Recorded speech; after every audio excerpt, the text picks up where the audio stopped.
How is? It's a bit of a history lesson today, right? In the 16th and 17th century, England and Spain are continuously at each other's throats. There's always this threat of all-out warfare bubbling just below the surface. The military, it's very much marine-based warfare at the time, and the military are ready at a moment's notice, chest out. You have to show a strong front. It's a bit like the original Cold War. So the British Royal Navy are noticing a trend where there's going to be a shortage of timber. And so they're trying to get people to plant more trees.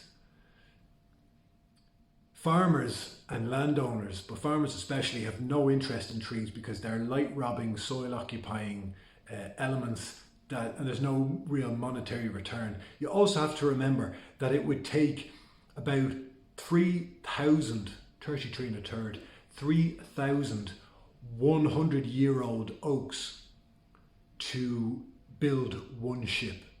One ship, 3,100-year-old oaks. That's a lot of trees. So you have to get them into the ground and quick. Farmers have no interest in it and there's no kind of payback on it. Enter John Evelyn. John Evelyn is a writer at the time. He's also a keen gardener, and he pens this.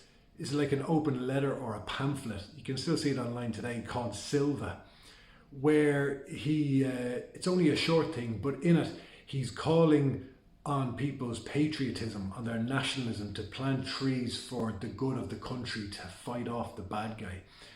There's a line in it where he links the health of the nation to trees. This is the mad thing. I'm just going to read the sentence quickly because it's going somewhere, right?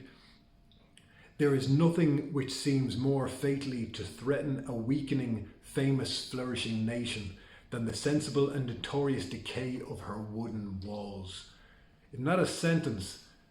Imagine if he was around today putting out clips every week. You'd be watching them. Absolutely.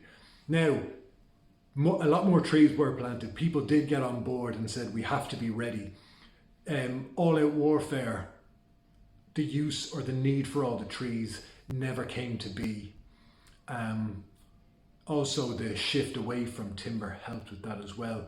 So you had all of these trees. Now, side note, that's where Capability Brown and Humphrey Repton are able to cut through to achieve vistas through these beautiful old woodlands that were actually established for warfare. That's a separate clip about the history of landscape design in Britain.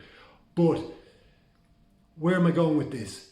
While trees were planted and while people got on board, that sentence in particular was poo-pooed as propaganda to link the health of society, you know, this famous flourishing nation, to say that that was under threat unless we planted trees, that trees were the essence of the society and all this kind of crack. They said, well, that was just propaganda, John. You know, you're a bit of a chancer there. We'd ease up on that. 1664, that was written. And isn't it mad now that we're in 2020?